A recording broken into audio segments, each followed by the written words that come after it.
김철중의 이름은 낳는다. 김철중입니다. 우리가 알고 있는 각종 질병들 외에 생소하고 낯선 희귀질환 수만 무려 6,000가지가 있다고 합니다. 희귀질환에 대해 더 많이 알려지고 관심이 높아질수록 치료의 기회도 더 활짝 열릴 텐데요.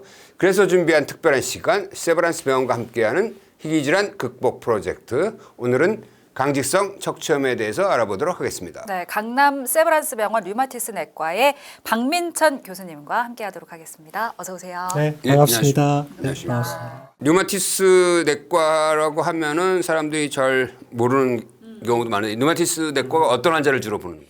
대표적으로 이제 자가 면역 질환들을 다 총괄적으로 관리하고 진단하고 치료하는 과가 류마티스 내과라고 보시면 됩니다. 류마티스 내과라는 그 이름도 참 생소하지만 이 병명도 굉장히 생소합니다. 강직성 척추염 어떤 질환인 거죠? 이제 류마티스 내과에서 보는 대표적인 관절 질환 중에 하나고요. 네. 이제 자가 면역 이상, 즉 우리 몸에 정상적으로는 발생하지 않아야 될 염증이 면역 기전의 이상으로 우리 골반, 척추 쪽의 염증이 지속적으로 그리고 오랜 기간 만성적으로 생기는 병을 강직성 척추염이라고 합니다. 이게 아무래도 골반하고 척추 쪽에 염증이 생기다 보니까 허리 아프고 등 아프고 이런 걸로 시작을 하게 되는데요. 이제 시작은 골반이지만 허리, 등, 목, 이제 척추를 타고 염증이 계속 타고 올라가게 됩니다. 그래서 전신적인 어떤 척추에 문제가 일어날 수 있는 병이고 또 척추 이외에도 뭐 말초관절염, 무릎이나 발목에 관절염도 오게 되고 족저근막염, 아킬레스 인대염 이런 것도 오게 되고요.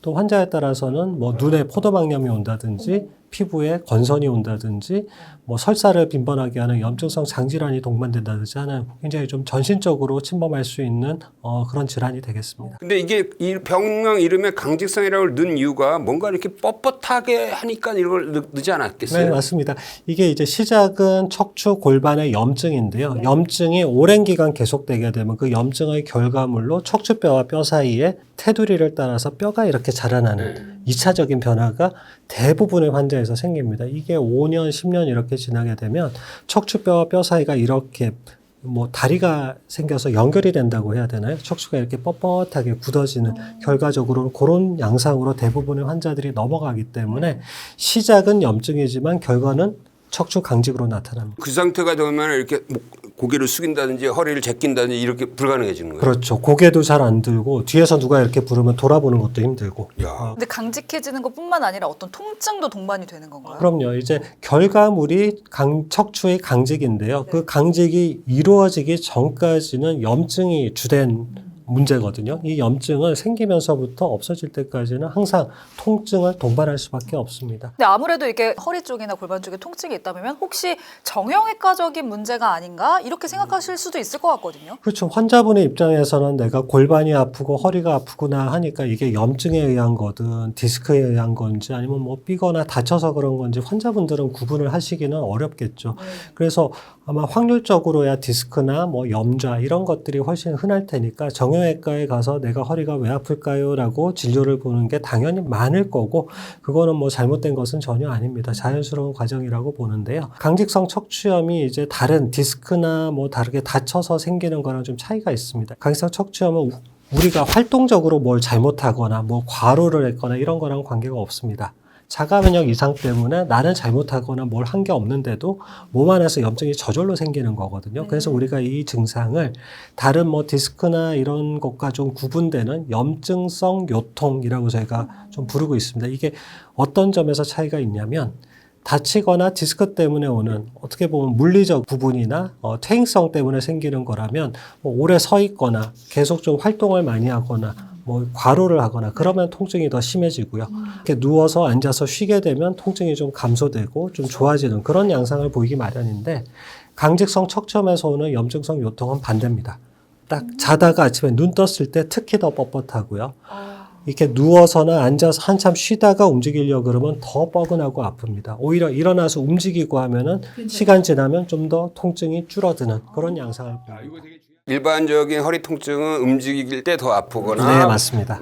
아침 자고 일어나면 좀 괜찮고 쉬면 괜찮은데 이거는 자고 일어났을 때 아픈 거야. 네, 맞습니다. 그리고 오히려 움직이면 좋아지는 거야. 이게 보통 몇 살 때 생겨요?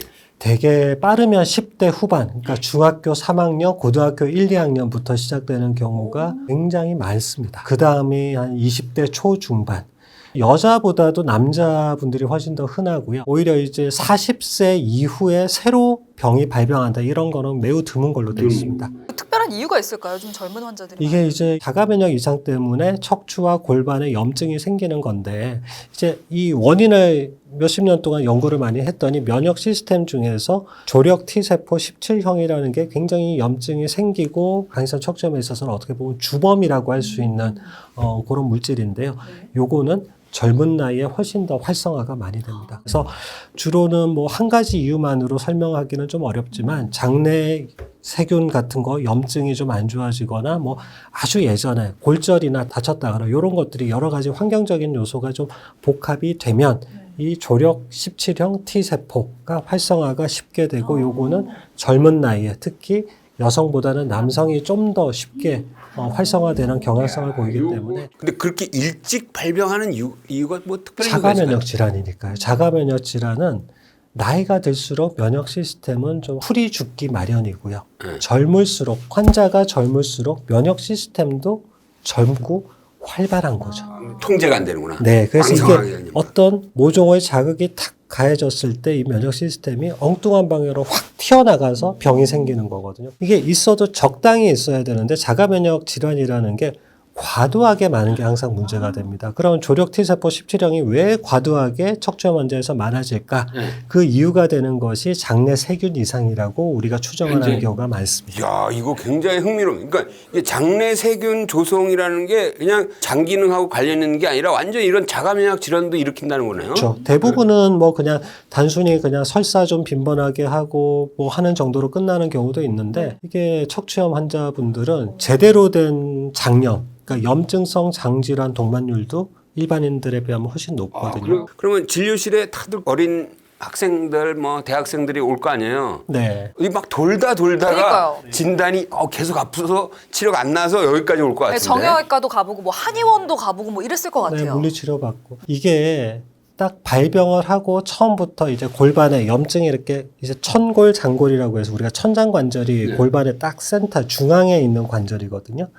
요 관절의 아래쪽에서 염증이 시작하는 게 가장 대표적인 특징인데요. 이게 염증이 시작되고 엑스레이에서 이게 좀 이상이 있다라고 보일 때까지 시간이 보통 2, 3년 이상, 길면 5년 이상 걸립니다. 그러면 초기에는 엑스레이를 찍어도 알 수가 없다는 거예요. 정상으로 나오는 경우가 많죠. 세상에. 피 검사는 없어요, 그러면? 피검사에서도 염증이 조금 정상보다 살짝 높거나 하는 경우라면 이게 뭐 감기 때문에 오른 건지 이것 때문에 오른 건지 좀 모호한 경우가 많거든요. 그래서 대개는 이게 아픈 거는 알겠는데 엑스레이나 검사에서 특별한 뭐가 나오지 않으니까 소염제를 좀 써보고 물리치료 좀 해보고 경과를 봅시다 라고 하는 경우가 많아요. 되게 요럴 때 염증성 요통이냐 아니냐 요거를 좀 꼼꼼하게 물어봐야 됩니다. 그러니까 자가 면역 이상 때문에 오는 통증은 대개는 이렇게 아침에 더 뻐근하고 더 뻣뻣한 게 흔합니다. 그럼 그게 좀 의심이 된다 하면 뭔가 좀 초기에도 진단을 할 수 있는 어떤 검사가 있을까요? 염증성 요통이 딱 생기고 엑스레이에서 보일 때까지 빠르면 3, 4년, 빨라야 3, 4년, 5년 이상 걸리는 경우가 많습니다. MRI는 그나마 짧습니다. 6개월에서 1년. 기본적으로야 엑스레이 찍고 CT까지는 해보는 게 맞죠. 근데 거기서 안 보인다고 이거 척추염 아니야 라고 얘기하시면 안 될 것 같고요.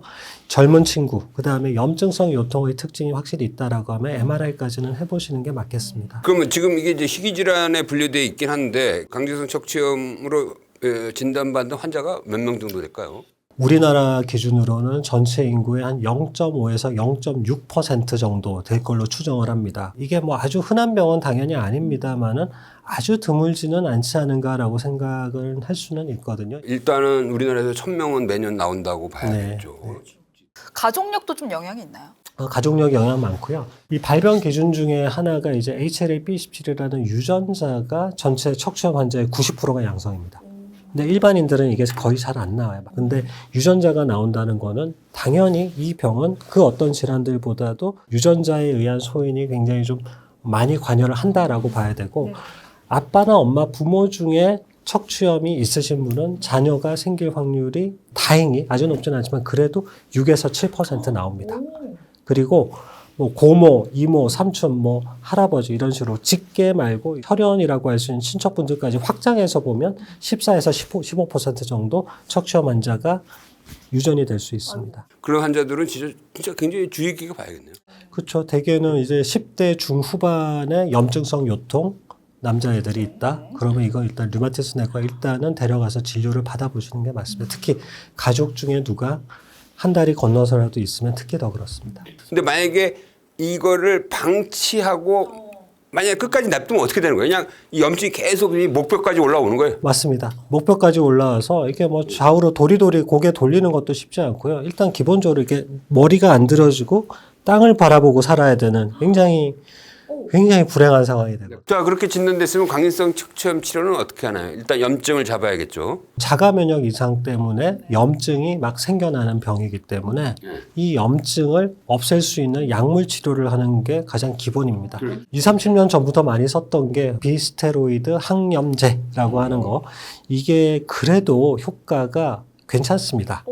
그걸로 다 좋아지게 한다는 거는 말이 안 되고 좀 모자람이 있지만 그래도 전체 환자의 한 60에서 65% 정도는 한두 가지 정도의 진통 소염제를 이렇게 조금 이렇게 환자한테 맞는 약들을 잘 찾아주면 그래도 증상도 많이 좋아지고 염증도 많이 좋아지고 네, 일상생활이나 사회활동 큰 문제 없이 운동하면서 지낼 정도로는 만들어줄 수는 있습니다. 근데 이게 소염제라는 게 이제 증상을 개선하는 거지 병의 진행을 막는 건 아니잖아요. 그렇죠. 그래서 증상은 좀 개선이 되더라도 엑스레이에서 조금 진행을 하는 것 같다라고 하면 바로 치료 전략을 바꿔줘야 됩니다. 환자에 따라서. 그래. 그때 우리는 지금은 생물학적 제재라고 하는 이제 주사 치료 이런 것들을 전 세계적으로 굉장히 많이 하고 있습니다. 생물학적 제재 뭔가 좀 무서운 느낌도 드는데 정확히 어떤 건가요? 종양 괴사 인자를 선택적으로 없애주는 주사제가 개발이 됐고 이거를 강인성 척추염 환자 수십 명, 수백 명한테 연구를 했을 때 환자 증상도 굉장히 많이 좋아지고 염증도 현저하게 많이 떨어지고 기존의 소염 진통제로 해결이 안 됐던 환자들도 이 주사를 하면 되게 많이 좋아지더라라는 논문이 나왔죠. 그 이후로 여러 가지 종류의 종양괴사인자 억제제들이 나와서 지난 20년 동안 환자들한테 많이 쓰였고요. 최근에는 먹는 약도 나왔거든요. 이게 주사제로 하는 게 이거 난 너무 번거롭고 귀찮다 하시면 먹는 약도 있습니다. 근데 약을 한 번 복용하면 평생 복용해야 되나요?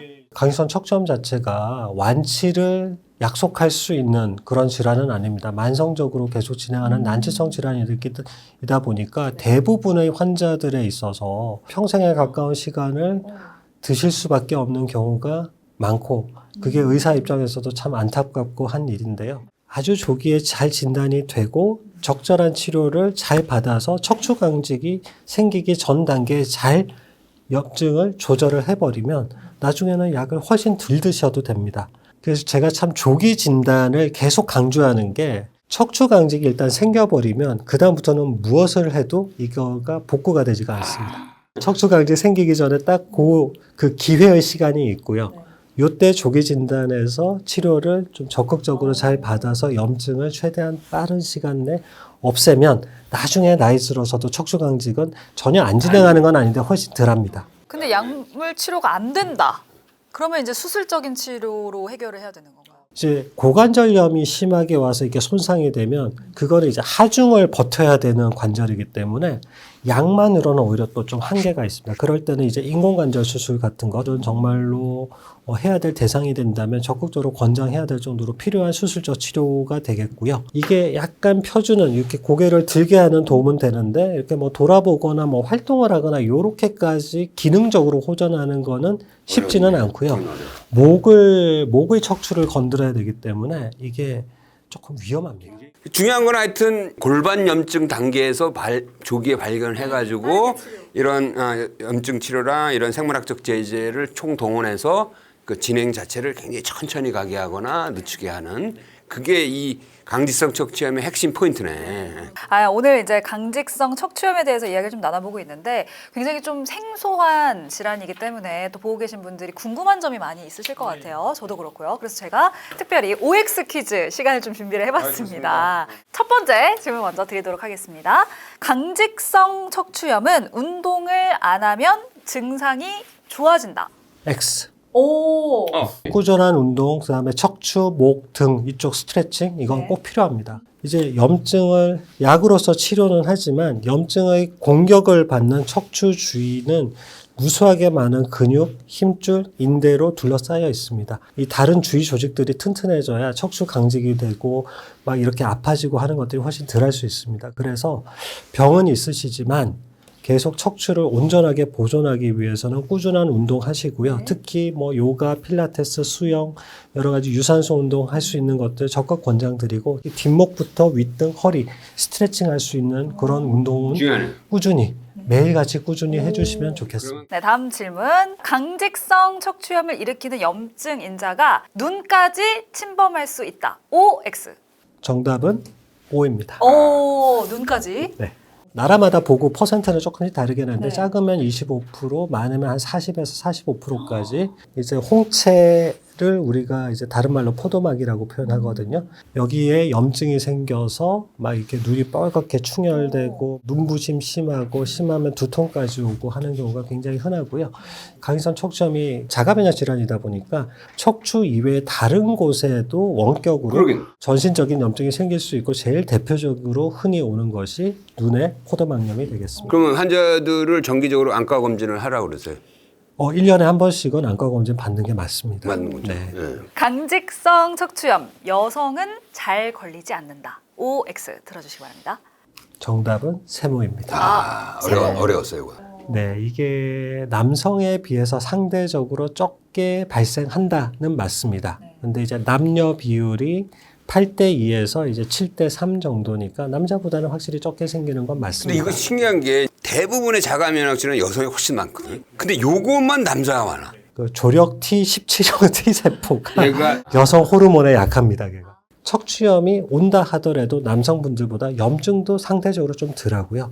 척추 강직의 진행되는 정도도 살짝 남성보다는 좀 덜합니다. 다치거나 허리 디스크가 있는 것도 아닌데 치료되지 않는 요통이 생겼을 게 그때는 진짜 한번 의심해 봐야 되는 거죠. 뭐 대한민국의 중고등학생들이 이제 뭐 활발하게 운동하고 체육을 열심히 하는 친구들이 얼마나 있겠습니까? 다 맨날 책상에 앉아가지고 무거운 가방 메고 공부하고 하니까 허리가 뭐 측만증 조금 있어도 다 아프고 할 수는 있잖아요. 이제 그런 통증은 물리적인 요소에 의한 통증입니다. 그러니까 오래 앉아 있거나 안 좋은 자세를 취했기 때문에 아픈 거고 쉬면 좋아지고 하는 건 분명히 있는데 염증성 요통은 내가 어떤 활동을 했다 말았다가 중요한 게 아니에요. 나의 활동이나 생활 습관과는 무관하게 자가 면역 이상 때문에 염증은 저절로 생기는 겁니다. 그리고 그 염증이 밤 사이에 관절 사이사이, 뼈 사이사이에 차곡차곡 쌓이죠. 그래서 딱 눈 떴을 때 그 압력이 증가되니까 되게 뻣뻣한 거고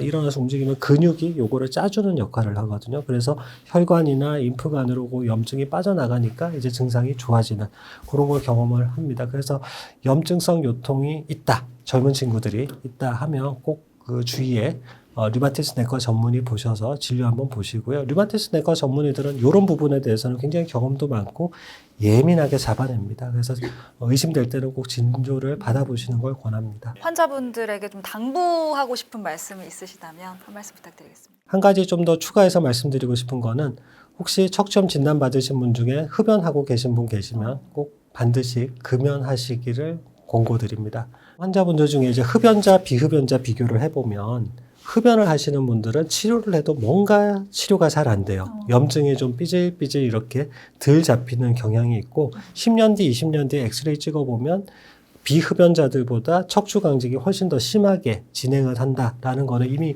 여러 가지 연구를 통해서 많이 밝혀져 있습니다. 그래서 꾸준히 운동하시고 꼭 금연하시고 진료 보면서 약물 치료 꾸준히 열심히 잘 받으시기를 권고드립니다. 세브란스 병원과 함께하는 희귀질환 극복 프로젝트. 오늘은 정말 생소하게 들리는 병인데요. 이 베체트 병에 대해서 알아보도록 하겠습니다. 네, 김도영 세브란스 병원 피부과 교수님과 함께하겠습니다. 어서 오세요. 네. 안녕하십니까. 베체트 병. 야, 이거 정말 어려운데. 병 자체는 혈관염으로 분류되는 만성 염증 질환인데요. 1930년대 터키의 피부과 의사 훌루시 베체트란 분이 입도 헐고 성기도 헐고 눈에 염증이 생기는 이런 특수한 환자들을 기술하기 시작하면서 그 이후에 요게 병이다라고 명명이 되면서 사람 이름을 따서 베체트 병 이렇게 명명하였습니다. 일단 어느 부위에 좀 생기는 병인 건가요? 혈관에 염증이 생기다 보니까 혈관이 많은 부위에는 어디든 많이 생기는 특성이 있고요.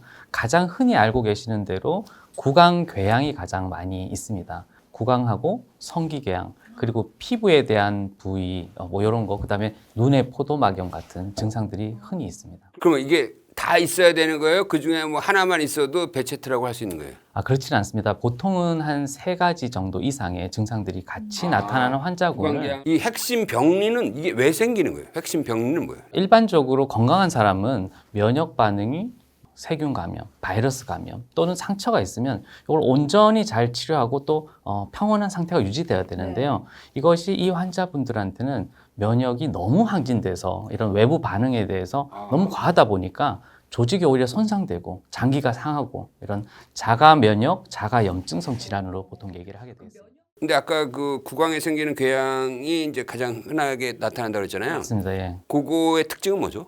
예, 저희가 일반적으로는 뭐 피곤하거나 뭐 또 입안에 상처가 생겼을 때 작은 이제 궤양이 생기면 상당히 아프죠. 그런 현상들이 일반적인 경우보다는 훨씬 흔하게 생기고 한번 생겼을 때 궤양이 너무 크고 통증도 심하고 몇 주간 가는 이런 반복적인 특성을 갖고 있습니다.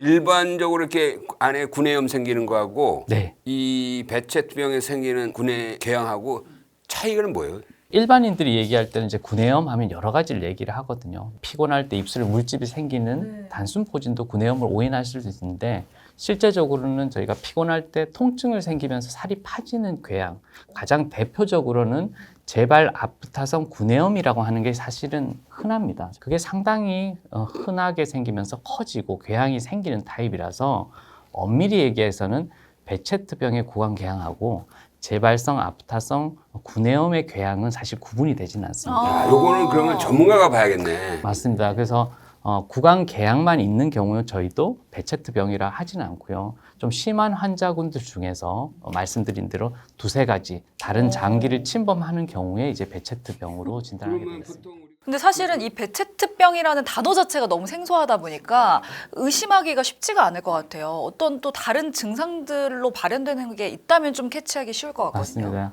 구강궤양은 대부분 99% 이상의 배체트 환자를 앓고 있기 때문에 사실 다른 증상이 어떤 거가 있는지를 아시는 거가 그쵸. 중요합니다. 그래서 대표적으로 성기 부위에는 사실 궤양이 드물죠. 성기 부위도 입과 똑같은 것이 여성의 외음부나 남성의 고환에서 생기는 경우, 그리고 다리에 정강이에 누르면 아픈 반점 같은 저희가 결절 홍반이라고 하는 병변이 생기거나 아니면 여드름하고 달리 몸통이나 팔, 다리에 뾰루지가 많이 생긴다. 이런 경우도 대표적인 증상이고요. 그리고 평소 크게 문제 없다가 피곤할 때 비문증, 날파리증이 눈에 생긴다든지 충혈이 잦다든지 이런 증상이 있을 때 저희가 그게 합당한 증상이라고 하면 저희가 배체트병 그때 진단되는 사례가 많습니다. 그러면 이게 환자들의 대부분의 가장 흔한 조합이 뭐예요? 예, 가장 흔한 순으로 보면 구강궤양 뭐 거의 대부분 있다고 말씀드렸고 한 70% 이상에서 피부랑 성기궤양이 있고요. 한 반수 정도에 가까운 환자분들이 눈에 침범하고 관절염 소견이 있습니다. 그 성기의 궤양이라는 게 이제 표피에 생긴 거죠. 여성 생식기에서는 음순 부위에 그러니까 눈에 보일 수 있는 부위, 그리고 남자의 경우는 고환이 가장 많고요. 그다음에 음경이 그 2번째로 많은데 모양은 사실 입에 파지는 궤양하고 거기 성기에 계는 게 똑같습니다. 사람 맨 처음에는 성병으로 오해하겠는데? 예, 그럴 수 있습니다. 그래서 말씀을 하기가 조금 민망한 위치에 있다 보니까 특히 젊은 분들은 산부인과 비뇨기과에서 확인하시고 그 전문의 선생님들께서 배체트 의심이다라고 전원 의뢰해 주시는 경우도 상당히 흔합니다. 근데 아까 그 눈에 이제 포도막염으로 생긴다고 그랬잖아요. 그런 자가면역 질환이 생긴다면 사람들이 굉장히 겁나는 얘기 같은데. 예, 무섭습니다. 실제로 지금은 조금 달라졌지만 예전에는 국내 실명의 3번째, 4번째 순위에 드는 질환이었습니다. 어머나. 한때는 염증이 과도한 경우는 망막이 상하기 때문에 실제 영구적인 시력 소실도 되고 가장 무서운 경우는 혈관염이기 때문에 망막을 먹여 살리는 동맥이 염증에 의해서 파괴가 된다. 그럼 갑작스럽게 실명이 돼서 돌아오지 않는 사례들도 있고 이런 사례들이 과거에는 중요 실명의 원인이었습니다.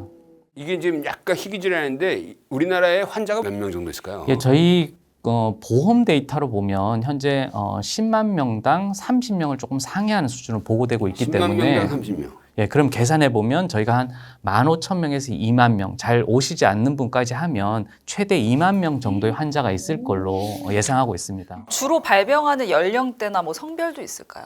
예, 이게 면역이 강할 때 생기는 병이라고 말씀드렸는데 조절이 잘 안 되는 환자들이 새롭게 생기는 시기는 20, 30대가 제일 많고요. 실제 진단은 조금 늦어지기 때문에 진단 시기는 30대나 40세가 많습니다. 그리고 성별은 전 세계적으로 봤을 때는 남자가 조금 더 많은 경향을 보이지만 네. 우리나라랑 그다음에 일본의 경우에는 여성의 경우 한 1.5배 내지 2배 정도 조금 더 많은 걸로 돼 있고 다만 여전히 아주 심한 환자의 경우는 국내에서도 남자분이 더 많습니다. 혹시 터키에 많거나 이러진 않죠? 터키에는 엄청 많습니다. 그건 왜 그럴까요?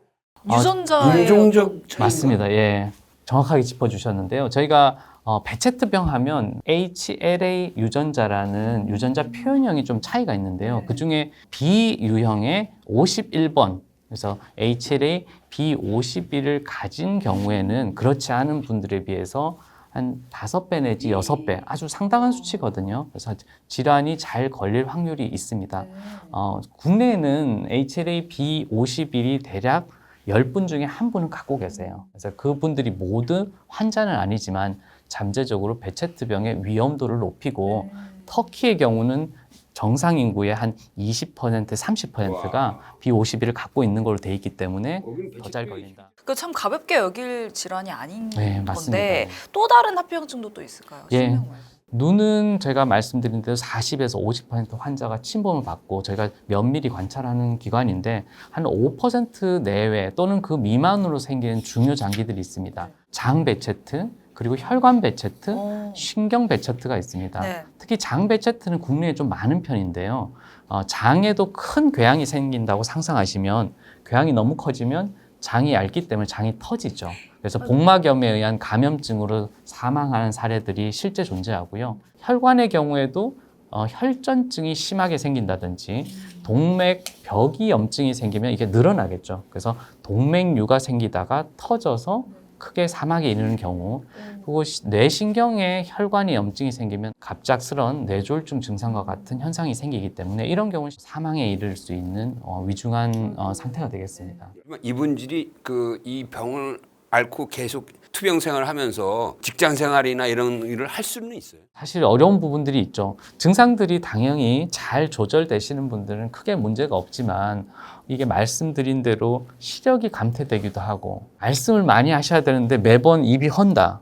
말씀하기 어려워하시는 분도 있습니다. 네. 그리고 관절염 때문에 노동력이 조금 떨어지는 경우도 있고 장이나 이런 데 불편하시면 혈변이나 이런 것들이 나올 수 있기 때문에 나 2주 출장인데 그 사이에 뭐가 나빠지겠다. 이런 불안감을 또 갖고 계시기 때문에 이거 너무 힘들겠는데? 근데 어쨌든 초기에 또 빨리 발견을 하는 게 중요하지 않을까 싶은데 베체트병이 좀 의심이 된다라고 한다면 어떤 검사를 받으면 되는 건가요?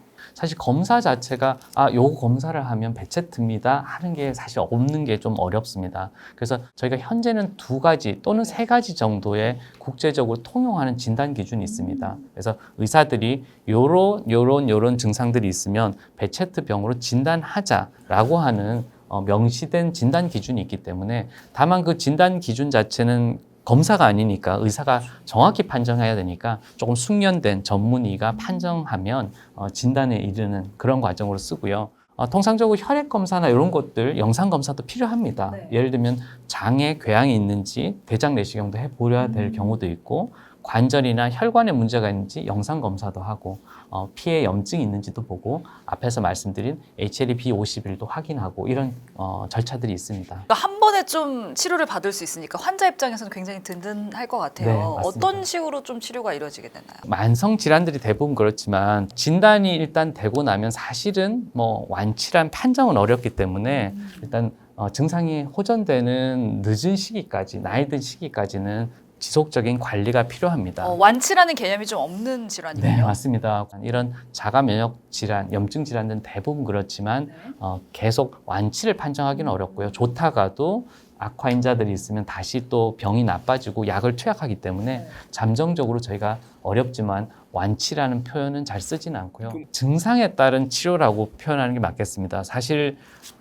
병은 하나지만 말씀드린 표현형은 제각각인 환자들을 맞춰서 치료하는데요. 예를 들면 입이 주로 아프신 분들은 바르는 스테로이드, 그다음에 콜키신이라는 면역 조절제를 근간으로 하고요. 그다음 복용약을 매일 먹음으로써 증상을 좀 누그러뜨리는 게 있고, 장 같은 경우에는 사실 다른 약제 계열을 씁니다. 장벽에 더 잘 가는 메살라진이라는 약을 근간으로 하고 있고요. 사실은 장기별로 치료가 조금 다르다. 그래서 하나의 약이 있지는 않기 때문에 더더욱 다학제적인 진료 관리가 필요한 질환입니다. 전문적인 의사한테 계속 꾸준히 관리를 받아야겠네.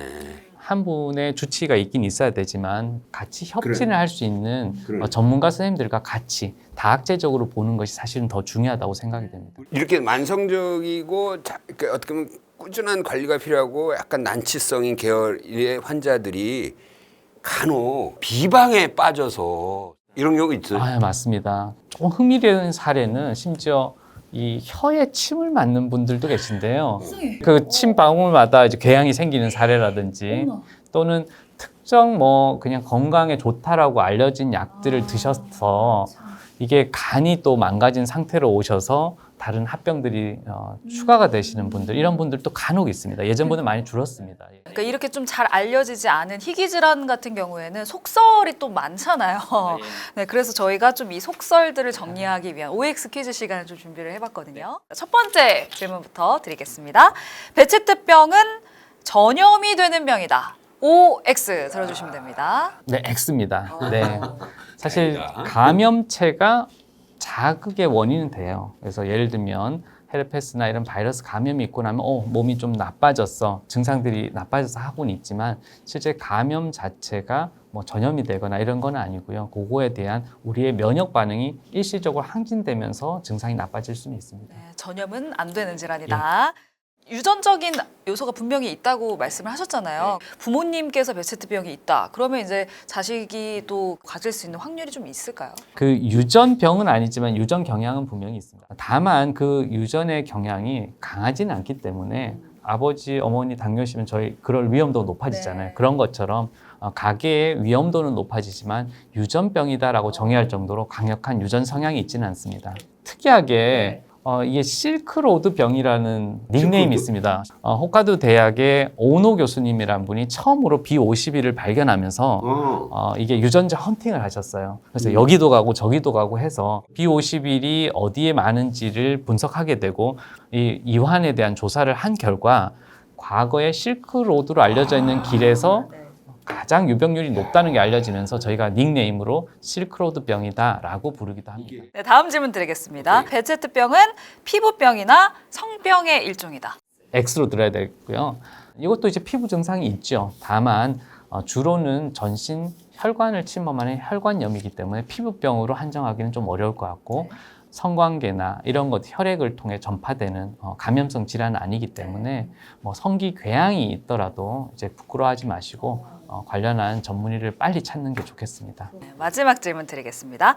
베체트병은 정신적인 요인 때문에 발생한다. 요걸로 하고 요렇게 해야 될 것 같습니다. 예. 정신질환은 아니죠. 네. 근데 다만 많은 수에서 스트레스의 악화를 저희가 볼 수 있습니다. 그래서 정신적인 요인이 무관하지는 않고요. 스트레스, 과로, 불면과도 이어질 수 있겠지만 이런 분들이 잘 관리되다가 입이 많이 헐거나 갑작스럽게 눈에 포도막염이 생기거나 배가 아파서 혈변이 나와야 하는 분들이 있는 걸 보면 스트레스가 중요한 악화 인자는 맞다고 생각됩니다. 그 관리의 측면에서 봤을 때 요즘에 영양제 또 많이 드시잖아요. 이런 것들로 좀 면역력을 높이는 것도 도움이 될까요? 근데 이제 베체트병은 앞에 말씀드린 대로 면역 반응이 오히려 우리가 몸이 안 좋을 때 스스로 이렇게 부스팅해서 좀 업이 된 상태에서 원치 않은 조직 손상이 일어나기 때문에 엄밀히 표현해서 면역이 증강되는 것 자체를 좋은 쪽으로 보지는 않습니다. 잘 관리되는 면역 조절이 되는 게 좋고요. 그러려면 저희가 잘 아는 대로 균형 잡힌 식사를 하고 또 수면, 그다음에 업무량이 너무 과하다고 생각할 때는 스스로 조금 조절하는 게 필요할 것 같고요. 사실 비타민제든 어떤 보충제에 대한 어떤 명확한 가이드라인은 없습니다만 일본의 한 연구에서는 아연, 황산 아연을 고용량으로 섭취했을 때 병 자체가 조절이 잘 되었다라는 결과가 있기 때문에 아연을 함유한 멀티비타민은 경증 환자에서는 권고하고 있습니다. 희귀 질환이지만 이제 꾸준히 치료하면은 관리를 하면서 일상생활을 잘 하고 그런 측면에서 환자들한테 한 말씀. 증상들 자체가 약제를 드시면서 잘 조절되는 상태가 유지된다면 정상인과 동일하게 사실 수가 있고요. 생활 관리가 잘 안 되거나 힘든 일이 있을 때 조금 악화될 수 있죠. 그때 이제 주치의가 찾는 것.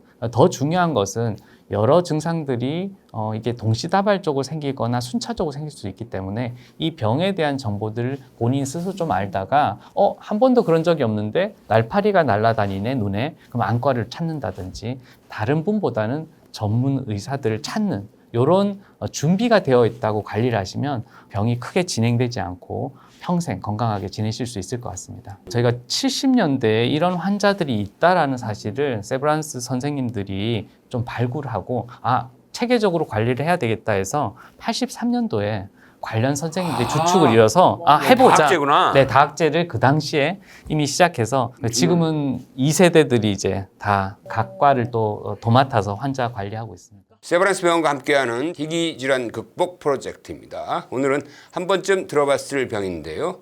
크론병에 대해서 알아보도록 하겠습니다. 네, 천재영 강남 세브란스 병원 소화기 내과 교수님과 함께하도록 하겠습니다. 어서 오세요. 네, 안녕하십니까. 굉장히 어려운 주제인데 크론병이라는 게 도대체 어떤 병이죠? 크론병은 만성적으로 장의 염증이 원인을 잘 모르게 계속 지속되는 그런 염증성 장질환인데 이 중에 이제 한 가지 타입이 크론병이 되겠고요. 그러면 이게 대장에만 생기는 거예요? 입부터 항문까지 이 전체 하나의 관을 위장관이라고 하는데 염증성 장질환의 그 두 가지 타입 중에 크론병과 궤양성 대장염이 염증이 생기는 부위가 달라요. 그래서 궤양성 대장염은 대장에 국한되는 병이지만 크론병은 대장만이 아니라 소장에도 생길 수 있고 또 다른 미장관 어디에나 입에도 생길 수 발생할 있는 수 거예요? 있습니다. 네, 입에도 발생할 수 있습니다. 그 정확한 무슨 병리?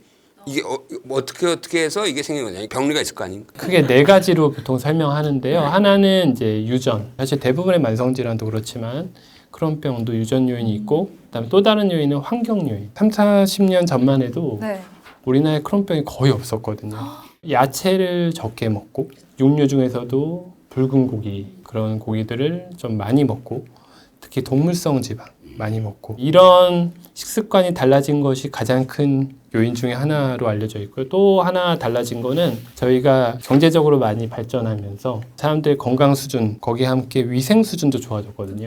근데 그런 위생 수준이 좋아지면서 그런 감염 질환을 조절하기 위해서 조기 항생제를 쓴다든지 그런 과정에서 장내 미생물에 어떤 변화가 생길 수 있죠. 그게 세 번째 요인이고요. 그리고 그 위장관 안에는 여러 음식도 들어오지만 여러 미생물들, 세균이라든지 바이러스라든지 이런 게 이제 끊임없이 들어오는데 미생물 침범을 막아내는 장관 내 면역 체계가 있습니다.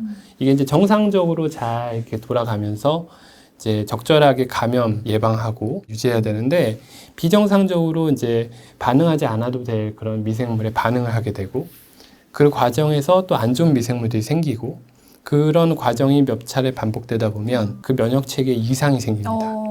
그게 밸런스가 깨진다고 얘기를 합니다. 균형이 깨진다. 그 과정에서 결과적으로 만성적인 염증이 생기는 질환. 이게 이제 크론병과 궤양성 대장염입니다. 그래서 크게 네 가지.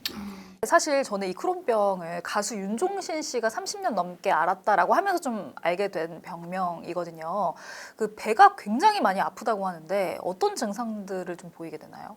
크론병의 주증상은 복통. 주기적으로 아팠다 안 아팠다 하는 그런 복통이 몇 주, 몇 달 이상 이렇게 지속되는 것. 그것이 이제 주증상이고 또 설사가 동반이 되면서 심하면 살이 빠지고 빈혈이 보인다든지 또는 소위 말하는 영양결핍 소견이 좀 보이는 것. 이런 것들이 이제 크론병에서 동반될 수 있는 증상이라고 할 수 있습니다. 또 일부 환자들은 합병증까지 진행이 돼가지고 병이 많이 진행된 상태에서 합병증에 연관된 증상으로 나타나기도 합니다. 크론병은 장에 발생하는 염증 질환이지만 또 상당수의 환자들은 이 장만이 아니라 다른 장기에도 그런 장외 염증으로 인해서 또 증상들이 나타날 수 있습니다. 이게 아까 이 구강부터 항문까지 생긴다고 했잖아요. 항문에 생기는 경우에는 막 치질하고 사람들이 착각할 수도 있겠는데. 사실은 크론병에서 또 생길 수 있는 중요한 증상 중에 하나가 항문 증상이거든요. 근데 이게 이유를 잘 모르지만 우리나라를 포함한 이 동아시아 크론병 환자들의 특징이기도 해요. 다른 서양 환자들에 비해서 항문 증상이 좀 더 많습니다. 한 10대 후반에서 20대 초반에 잘 지내고 건강히 지냈던 친구가 갑자기 항문에 염증이 생겨서 병원에 갔더니 그 농양이나 뭐 치루가 생겼다고 하고 그래서 그에 대해서 수술을 해야 된다고 해서 수술을 했는데 또 좀 있다가 재발을 해요. 이런 재발성 치루나 항문 농양이 있으면 다른 증상이 하나도 없어도 저희는 크론병을 의심합니다. 아, 이거 굉장히 중요한 포인트야. 근데 여기서 좀 구분하셔야 될 게 이제 치질, 또 치핵, 치루 이게 다 다른 표현이거든요. 치질은 이제 항문 질환을 말하는 건데요. 보통 사람들이 치질이라고 하면 치핵을 얘기하는 경우가 많습니다. 왜냐하면 치핵이 가장 흔한 항문 질환이니까요. 근데 치핵의 주증상은 이제 항문 통증, 항문 출혈 이제 이런 것들이고요. 이 치루, 항문 농양 같은 이제 크론병에서 호발하는 항문 문제는 사실 치핵하고는 좀 다릅니다. 증상은 이제 뭐 통증이 생길 수도 있지만 이제 그쪽에 뭐가 항문에 뭐가 만져지면서 고름 같은 게 또는 점액 같은 게 흘러나올 수 있고 또 그게 터져 나오면 또 항문에 그 만져지던 덩어리가 좀 줄어들기도 하고 그런 증상이 항문 농양 치루를 의심한 증상이거든요. 사실 증상만으로 정확히 알 수는 없죠. 그래서 대부분 병원에서 진료를 받고 치핵이냐, 치루 농양이냐 이제 요거를 이제 구분을 해서 후자다. 또 이게 반복된다. 자꾸 재발한다. 그러면 그때는 반드시 바로 크론병을 의심해야 돼. 네. 그럼 이게 되게 몇 살 때 잘 생겨요? 사실 어느 나이나 생길 수 있습니다. 가장 흔하게 가장 많이 생기는 나이대는 10대 후반에서 20대 초반, 중반. 최근에 지금 몇 명이 정도가 지금 발생하나요? 크론병 환자 숫자는 사실 전체적으로는 계속 늘어나고 있습니다. 이제 우리나라 이제 질병관리청에서는 2만 명 미만으로 희귀 질환을 정의하는데요. 사실 크론병 우리나라 전체 환자 숫자는 한 3만 명이 육박을 할 겁니다. 진단은 어떤 기준으로 하게 되는 거예요?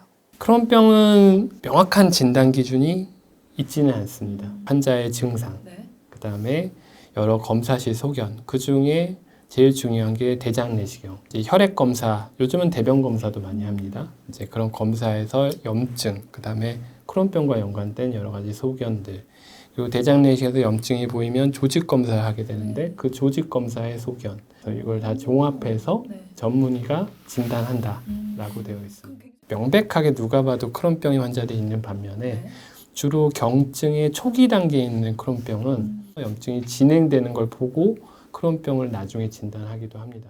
이 고등학생이 와서 이제 계속 이상하게 막 설사하고 치질도 있고 해서 나중에 이제 크론병이야. 그때 어떻게 뭐라고 얘기해요? 크론병은 한 번 진단되면 완치되는 병은 아닙니다.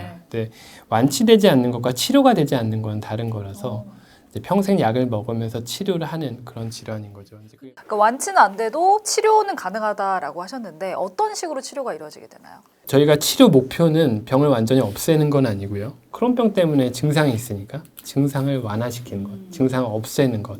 그것이 첫 번째 1차 목표입니다. 그것을 저희가 관해라고 하고요. 과거에는 이제 증상만 없애는 관해 상태에 도달하면 괜찮다고 생각했는데 일부 환자들이 갑자기 나빠져서 병원을 찾아오게 되고 응급실에 오시게 되고 합병증이 발견되게 되고 그런 거 알게 되면서 그런 환자들 분석해 보면 증상은 괜찮지만 염증이 남아있는 경우에 자꾸 재발을 하더라, 합병증이 생기더라라는 걸 알게 됐습니다. 그래서 증상은 당연히 좋게 만들어야 되고 염증도 개선시키는 그 염증을 어떻게 개선한 걸 평가하느냐 가장 흔한 방법이 대장 내시경에서 염증이 없어진 거를 확인하는 거거든요. 그걸 저희가 점막 치유 또는 내시경적 관해라고 하는데 내시경적으로도 염증이 없는 상태로 만드는 그것이 증상 개선과 함께 그 두 가지 중요한 목표가 되겠습니다. 아니 보통 이런 경우에는 타겟을 차단하는 막 표적 치료나 생물학적 제재가 나오거든. 여기는 없어요? 이렇게 치료 목표를 상향 조정할 수 있었던 것, 또 이런 것들을 적절하게 이렇게 모니터링하는 것, 이런 것들이 저희가 다 치료 기술이 발전하는 건데 그게 가능하게 만든 가장 중요한 요인은 새로운 약제들이 나와서입니다. 그런데 그 새로운 약제를 저희가 요즘 첨단 치료라고 이제 총칭하는데요. 크게 두 가지가 있습니다. 야, 첫 번째는 생물학적 생물학적 제제라고 하는 주사 제제고요. 두 번째는 소분자 제제라고 하는 그런 약제입니다. 항암제에서 이제 표적 치료제라는 표현을 쓰는데요. 거의 비슷합니다. 특정한 어떤 염증에 중요한 역할을 하는 그런 물질을 타겟을 해가지고 그 작용을 막거나 조절해서 염증이 진행되는 것을 막는 거죠. 근데 심할 경우에는 수술을 하기도 한다고 들었거든요. 네, 크론병 환자의 3분의 1 정도는 진단 시점에 사실 합병증이 있습니다. 그 합병증의 순서가 있는데 이 염증이 조절이 안 되게 되면 그 장 점막이 전체적으로 염증이 생기기 때문에 일단은 염증 때문에 붓게 됩니다. 부으면 좁아지겠죠. 특히 대장보다 소장은 관광이 좁기 때문에 조금만 좁아져도 이게 음식물이 통과하기가 어렵습니다. 이게 복통이 생기는 이유이기도 하고요. 이게 더 좁아지면 막히죠. 막히면 장 폐색이 옵니다. 그걸 이제 협착이라고 하고요. 이 장벽이 굉장히 얇거든요. 거기에 염증이 지속되면 그쪽으로 이제 샛길이 생기게 됩니다. 서서히 진행되는 과정에서 이 장은 그 주변 장기들하고 이렇게 서로 붙어 있기 때문에 그 주변 장기들의 이제 염증이 닿게 되고 샛길이 생기면 그 샛길이 연결됩니다. 그걸 이제 장루라고 합니다. 이 샛길은 사실 정상길이 아니죠. 비포장 도로입니다. 그렇기 때문에 이제 음식물도 다니고 변도 지나다니고 하면은 그쪽에 미생물도 들어가게 되고 염증이 생기기가 쉽게 됩니다. 그래서 장루가 생기면 농양이 생길 수 있고 천공이 생길 수도 있고 그렇습니다. 그래서 결국 크론병에 적절한 치료를 하더라도 이 합병증이 진행되면서 결국 약제들의 어떤 한계를 느끼게 되는 시점에 오게 됩니다. 이제 그때 저희가 수술을 선택하게 됩니다. 그래서 수술의 적응증은 이 합병증, 약물로 치료할 수 없는 합병증이나 조절되지 않는 염증, 이때 수술을 한다. 네, 크론병에 대한 속설도 정말 많은데요. 그래서 저희가 오늘 이 속설들을 한 번에 해결해드리고자 팩트체크 시간을 좀 준비했습니다. OX 퀴즈 드려보도록 하겠습니다. 네, 첫 번째 질문부터 드리겠습니다. 크론병을 진단받으면 정상적인 생활이 어렵다. OX 들어주시면 되겠습니다. 정답은 X입니다. X. 빨리 정상생활, 일상생활로 복귀하시도록 환자분을 돕는 역할을 하고 있고 대부분의 환자분들이 그 목표에 성공적으로 도달하시게 됩니다. 다음 질문 드려보겠습니다. 장 질환이지만 전신 질환으로 이어질 수 있다. OX 들어주시면 되겠습니다. 정답은 O입니다. 전신으로까지. 전체 4분의 1 정도의 환자들은 심지어 크론병이 진단되기 전에 다른 종류의 전신의 염증 질환 또는 그런 비슷한 질환들이 생긴다고 알려져 있고요. 전체 크론병 환자의 한 절반 정도 장이 아니라 다른 장기에 염증이 생길 수 있다고 알려져 있습니다. 가장 이제 흔하게 침범하는 부위가 이 근골격계라고 하는 관절 쪽이고요. 피부 잘 생기고요. 그래서 크론병이 생긴 환자들은 여러 종류의 만성 염증 질환이 다른 장기에 좀 더 잘 생길 수 있습니다. 암까지 발생할 수가 있는 거예요? 다들 걱정하시는 이제 부분인데 크론병, 궤양성 대장염, 이 염증성 장질환은 암하고 연관성이 높습니다. 만성적으로 장에 염증이 있고 그게 잘 조절이 안 됐고 범위가 넓거나 굉장히 심했던 환자들은 그 염증이 잘 조절이 안 됐던 부위에서 암이 생길 수 있습니다. 궤양성 대장염은 대장에만 염증이 생기니까 당연히 대장암이 잘 생기는 거고요. 크론병은 대장에도 염증이 있지만 소장에도 염증이 있는 환자들이 있고 소장이랑 대장에 다 염증이 있는 환자들도 있습니다. 원래 소장암은 좀 드물거든요. 근데 그 크론병이 있는 환자들은 훨씬 더 높은 확률로. 그럼 마지막 질문 드리겠습니다. 크론병이 있으면 평생 마음껏 음식을 먹지 못한다. OX 들어주시기 바랍니다. 정답은 X죠. 네. 장이니까 아무래도 먹는 거하고 연관이 많이 될 것 같거든요. 생각보다 그렇게 많지 않습니다. 그냥 알려진 게 많지 않습니다. 심지어 맵고 짠 음식도 데이터가 별로 없어요. 크론병 환자들한테 권장하는 식단은 있는 거죠.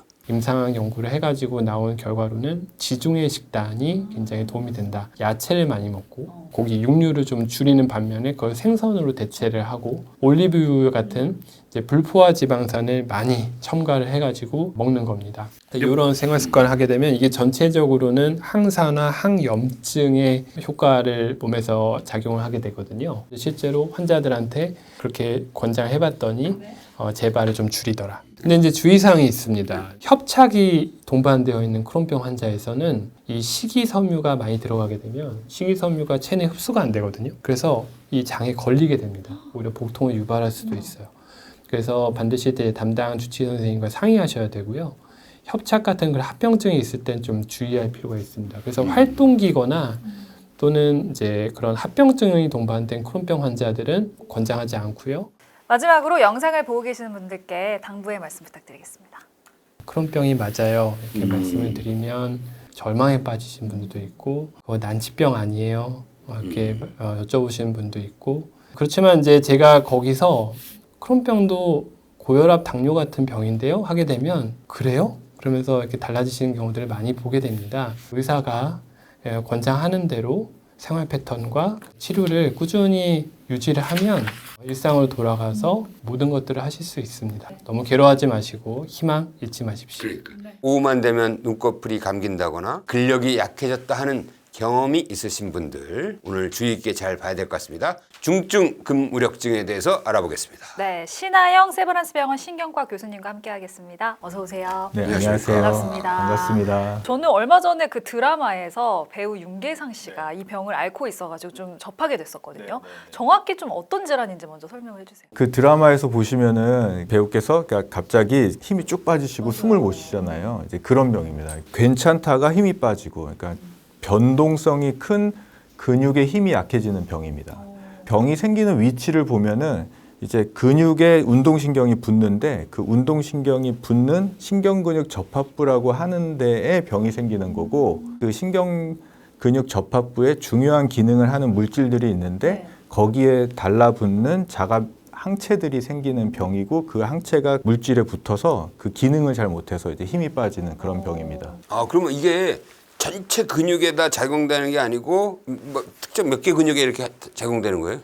그러니까 이 기자님께서 뭔가를 하시려면 내 의지대로 움직일 수 있는 근육들이 있지 않습니까?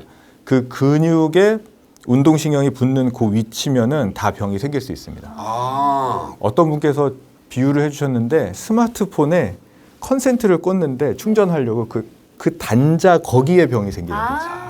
되게 좋은 비유다라고 생각하고 있습니다. 다리에 힘이 풀려가지고 갑자기 쓰러진 그런 모습들을 보여주셨는데 구체적으로 좀 어떤 증상들을 보이게 되나요? 그러니까 가장 흔하게 나타나는 증상은 눈 쪽 증상이 가장 흔합니다. 그래서 이 병을 앓으시는 분들이 이 병을 겪으면서 한 10분 중에 9분 정도는 눈의 증상이 나타난다고 되어 있고요. 가장 먼저 나타나는 증상도 그쪽이고 제가 이렇게 말하고 씹고 삼키고 뭐 이런 것도 이거 다 근육이 하는 거거든요. 근데 그런 기능도 떨어질 수 있습니다. 그러니까 눈에 생긴다는 거는 눈꺼풀을 못 뜨는 거예요? 네, 눈을 드는 거, 눈꺼풀을 뜨는 거, 눈을 움직이는 거. 제가 의지로 오른쪽 볼 수도 있고 왼쪽 볼 수도 있잖아요. 그렇죠. 아니, 그게 안 되는 그게 거예요. 안 되는 거기도 안 거예요. 되는 거야? 네. 그러니까 이제 사물이 둘로 보입니다. 초점을 못 맞추니까 겹쳐 보이고 운전할 때도 위험할 거 아니야? 그게 제일 흔하게 오는 증상 중에 하나입니다. 그러니까 운전하시다가 눈꺼풀이 처지고 차선이 둘로 보이고 차가 둘로 보여서 보시는 경우가 많습니다. 눈에 그런 증상들이 나타나면 보통은 안과적인 질환이라고 생각하기 쉽잖아요. 어떤 좀 차이가 있을까요? 그래서 안과로 먼저 가시는 경우가 있고요. 특히 이제 제일 불편해하시는 거는 사물이 둘로 보이는 거를 많이 불편해하시거든요. 그래서 쉽게 확인할 수 있는 방법은 한쪽 눈을 가려보는 겁니다. 한 눈으로 봤는데 둘로 보이면 그건 안과의 문제일 확률이 높습니다. 그러니까 안구 자체의 문제 때문에 이제 그런 거고 신경계, 그러니까 눈의 움직임의 문제 때문에 그러면 두 눈으로 볼 때만 둘로 보이고 한 눈으로 볼 때는 정상이죠. 꼭 중증근무력증이라기보다는 눈의 움직임에 장애가 생겨서 둘로 보인다. 그게 마비성 사시라고 하는데요. 근데 중요한 원인 중에 하나가 근무력증이 됩니다. 사실 뭐 숨 쉬는 것도 근육이잖아요. 네, 맞습니다. 근육이 생기는 거니까 어떤 사람은 숨을 잘 못 쉬기도 하고 어떤 사람은 걷는 게 힘들 수 있고 뭐 이런 정말 다양하게 있는 거죠. 멀쩡하게 있다가 갑자기 근무력증이 오는 거예요? 뭐 수초 만에 뭐 수분 만에 그렇게 오는 건 아니고 한 하루하루 확 힘이 빠지시죠. 네. 이게 보통 이게 쓰면 쓸수록 힘이 빠지거든요. 근육이. 근데 이제 피로 현상이라고 부르는 게 이제 근무력증의 특징적인 아주 중요한 현상인데요. 그러니까 해당 근육을 쓸 때 처음은 괜찮은데 쓰다 보면 점점점 힘이 빠집니다. 그러니까 눈꺼풀 같은 경우는 운전을 처음 시작할 때는 그래도 괜찮은데 앞을 계속 보고 있으면 이게 싹 떨어지죠. 그리고 또 한숨 자고 나면은 좀 떠지고요. 네. 이 전국에 환자가 몇 명 정도 있어요? 그 유병률을 한번 조사해 봤는데 한 10년 전쯤에요. 한 10만 명 중에 12명에서 15명 뭐 이래서 근데 전 세계적으로도 그렇고 좀 올라가고 있어서 지금은 10,000명에 1명에서 2명 있을 거라고 생각을 하고요. 그래서 우리나라에서는 그래서 한 5,000명에서 10,000명 사이인데 저는 한 7,000명에서 10,000명 사이에 있지 않으실까 그렇게 생각합니다. 보통 남녀는 어떻게 돼요? 전 여성이 약간 높은데 이제 나이가 들면서 고령화되면서는 이제 남성의 비율이 약간 올라가는 것 같습니다. 네. 이게 나이 들어서도 생길 수가 있는 거예요? 네, 그게 요즘 이슈라서 이제 고령화되면서 이제 근무력증이 생기시는 분들이 있어서 처음 진단 받았을 때 가장 호발 나이가 몇 살이에요? 그게 이제 피크가 2번 있다고 얘기하는데요. 이게 젊은 나이에 피크가 한 번 나오고요. 20, 30대쯤에 나오고요. 그때는 이제 여성이 많고 이제 후에 이렇게 쭉 올라갈 때가 있는데 한 뭐 5, 60대, 70대 되면서 올라가다가 아주 고령화되면 이렇게 좀 떨어지는데 그러니까 어떤 증상들이 나타났다라고 해서 병원을 찾으면 어떤 검사를 통해서 진단을 하게 되는 건가요? 제일 중요한 거는 의사가 보는 겁니다. 이 병을 잘 아는 의사가 봐야 되는데 왜냐하면 눈 쪽에만 국한된 경우에는 모든 검사가 정상인 경우가 절반 정도 됩니다. 잘못 진단되는 경우도 있고 근무력증이라고 했는데 아닌 경우도 있고 아닌데 근무력증인 경우도 있고 이제 그렇게 되고요. 제일 중요한 건 힘을 쓰면 쓸수록 힘이 빠지는 피로 현상을 확인하면 그게 가장 정확합니다. 그래서 눈꺼풀의 피로 현상을 보는 거는 이제 눈을 위로 치켰더라고 하고요. 한 45초, 1분 정도 위를 계속 보다 보면 눈꺼풀이 이렇게 떨어지시는 분들이 있습니다. 이게 힘이 빠지고 근무력증의 특징적인 병력을 가지고 계시고 저희 진찰로 맞다고 생각하면 이제 검사들을 하는데 제일 중요한 검사는 피 검사. 피에서 아까 말씀드린 자가항체가 있나 없나 보는 거. 그래서 항체가 나오면 진단은 굉장히 정확하고 빠르고 쉽습니다. 그 다음에 중요한 거는 그 피로 현상을 보는데 그 피로 현상을 전기적으로 볼 수 있습니다. 전기 자극을 딱딱딱딱딱딱 반복적으로 줍니다. 그러면 이제 그 근육에서 나타나는 반응이 어떻게 변하는지를 봐서 이제 피로 현상이 있나 없나. 또 하나는 이게 진단이 어렵다 보니까 어떤 특정한 약을 주고 그 증상이 싹 사라지는지를 봅니다. 굉장히 중요한 검사가 가슴 CT를 찍어야 됩니다. 네, 가슴 CT나 MRI나 이렇게. 왜냐하면 여기 흉선이라고 하는 장기가 있는데 거기에 이상이 있는 경우가 굉장히 많이 있기 때문에 그거 확인하는 게 중요합니다. 가슴 CT쯤은 그 흉선에 뭐가 있는 거예요? 흉선 종양이 있는 경우도 있고요. 흉선종? 네네. 오. 네. 그리고 이 흉선 비대가 있는 경우도 있습니다. 중증도를 이렇게 분류할 수는 없나요? 중증도를 구분하는 기준도 있습니다. 눈에만 있을 때는 우리가 1이라고 하고 뭐 다른 데가 있었는데 경미하다 2, 뭐 중등도다 3, 그리고 심하다 4, 그리고 호흡마비까지 왔다 그럼 5, 뭐 이렇게.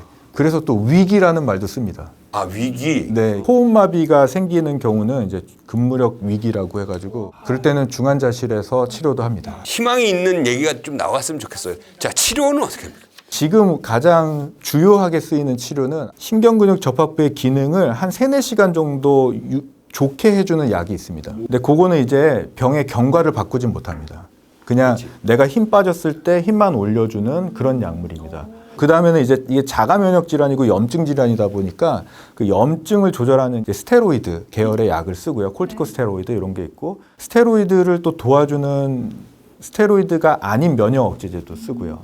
그리고 좀 전에 말씀드렸듯이 이게 흉선에 이상이 있는 경우에는 흉선을 떼주는 흉선 절제술이 전신형 근무력증 환자한테 효과가 있습니다. 약물 치료 말고는 또 어떤 치료법이 있을까요? 아까 위기라고 말씀드렸잖아요. 확 위기가 왔을 때는 빨리 이게 좋아지게 해야 되는데 그때는 면역 글로불린이라고 하는 거를 정맥으로 투여를 하고 그 다음에 혈장 교환술이라는 치료를 합니다. 혈장 교환술 어떤 네. 건가요? 혈장 교환술은 우리 몸의 피 안에 있는 혈장을 다른 물질로 바꿔주는 겁니다. 그래서 피를 뽑아내고 그걸 기계에 넣고 막 원심 분리를 하면은 혈장과 나머지 세포가 있는데 이렇게 분리가 됩니다. 그러면 혈장은 버리고 다른 혈장을 넣을 수도 있고 그냥 넣어서 다시 몸 안에 넣어드립니다. 그럼 그렇게 혈장 교환술을 하면은 어느 정도 치료가 된다고 보면 될까요? 이제 급했던 상황에서 이제 건져내는 거죠.